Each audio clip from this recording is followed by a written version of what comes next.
You could really judge your success, I think, on your treatment planning and case acceptance by looking at how many patients you're bringing back versus how much closing you're doing in hygiene.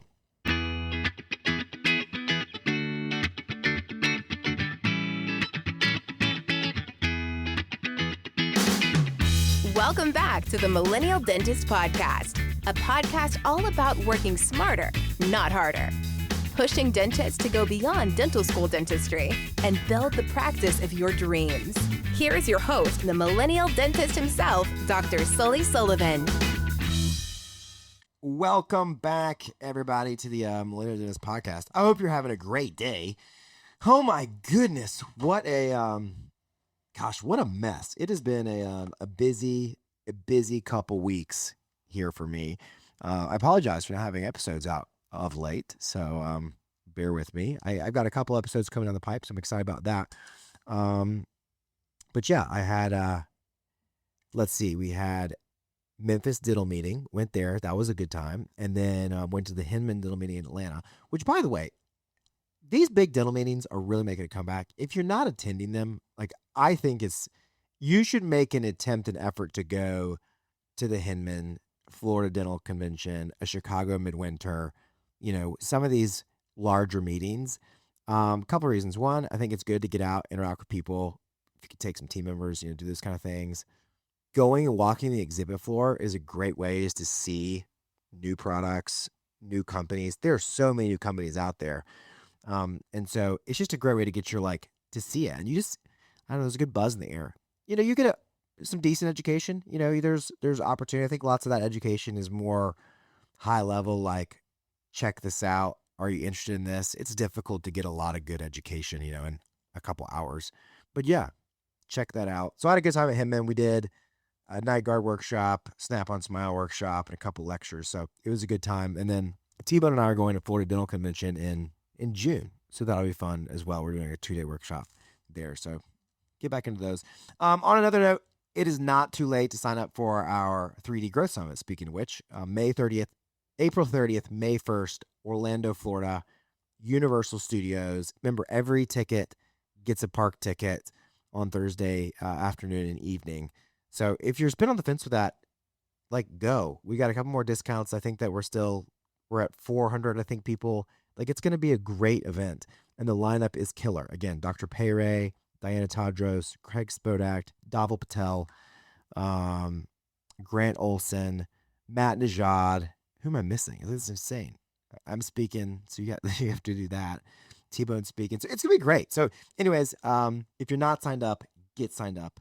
Be there. It's going to be a great time. Today we're talking about the treatment coordinator problem that nobody wants to admit, right? So, it's interesting because we'll do these coaching calls with offices, and I keep hearing, more and more and more. And it was enlightening going to Hinman because I get around a lot of offices that I'm not used to working with, and I get to start asking them and seeing kind of where bottlenecks are. And so if you've been listening to this podcast or you're newer to the podcast, one of the things that I think we genuinely struggle with is that the majority of our treatment plans get knocked down to 1 or 2 teeth dentistry because we just don't have a closer built in.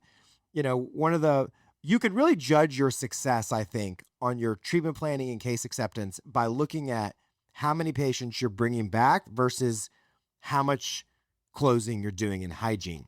Now, what do I mean by that? Well, if the majority of your conversations and the dentistry you're talking about with patients is being discussed in a hygiene chair, and they're getting scheduled from a hygiene chair, then most likely what you're going to see is you're going to spit out single tooth quadrant dentistry at best.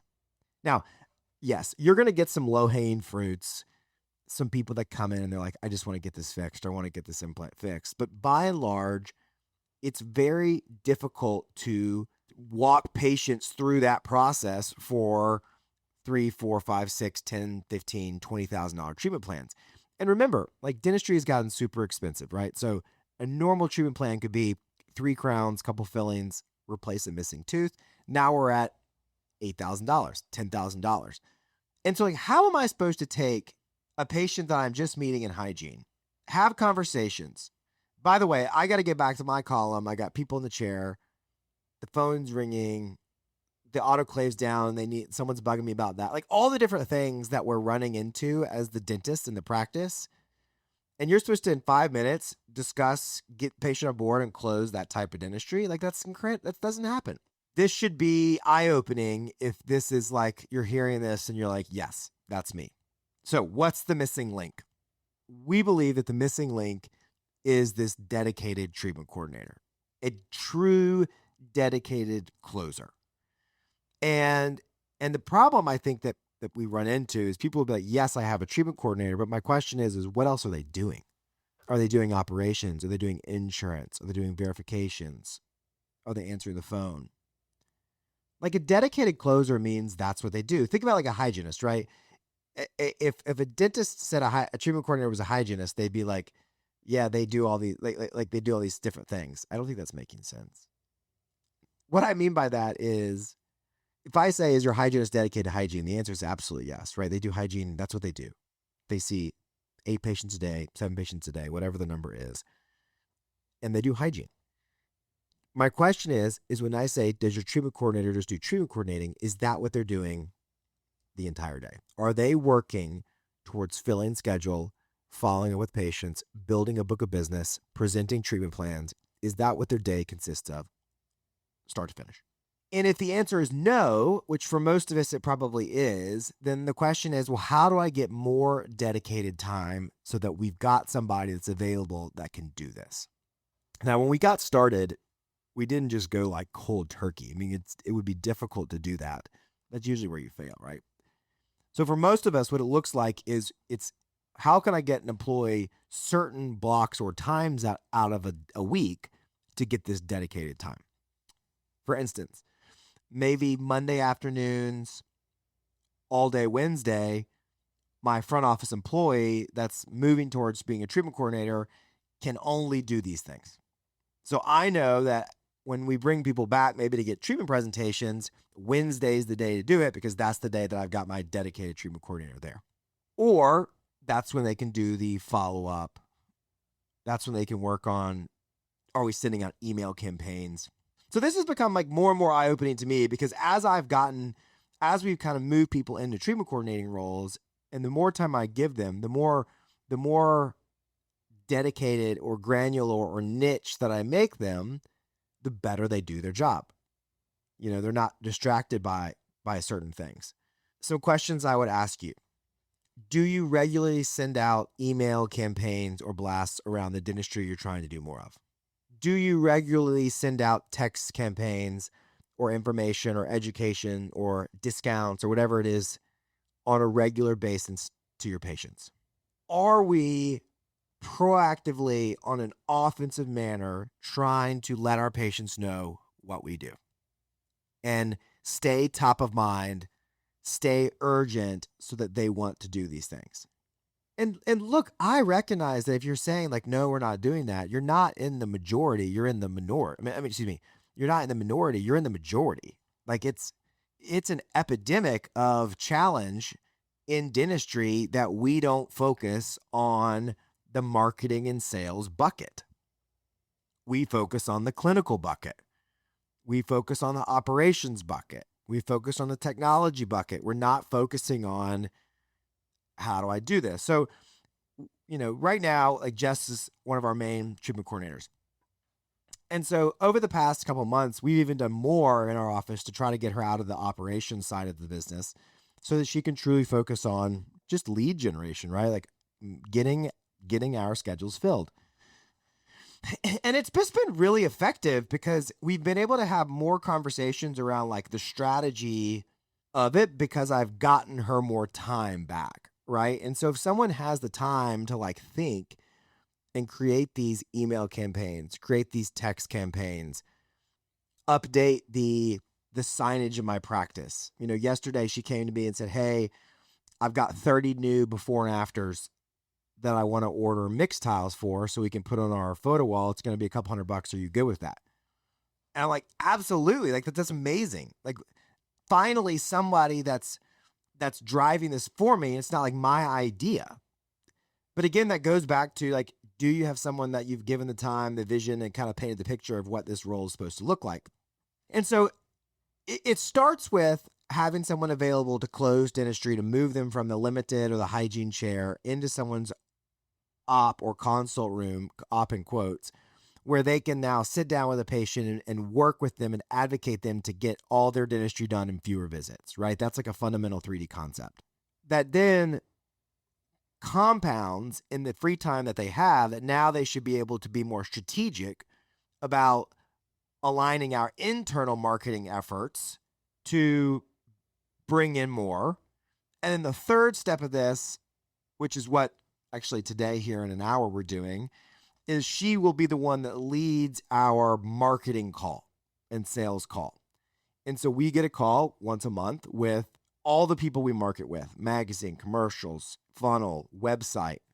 Everybody's together on one call that she leads so that we can discuss how things are going, what campaigns we're doing, what strategies working, all this stuff. And my thing is I get frustrated as I get on call after call after call, and people will be like, well, what? I want to do a new marketing. I want to do a new marketing. And like, you're jumping to the third thing. That's like crawl, walk, run. You want to sprint.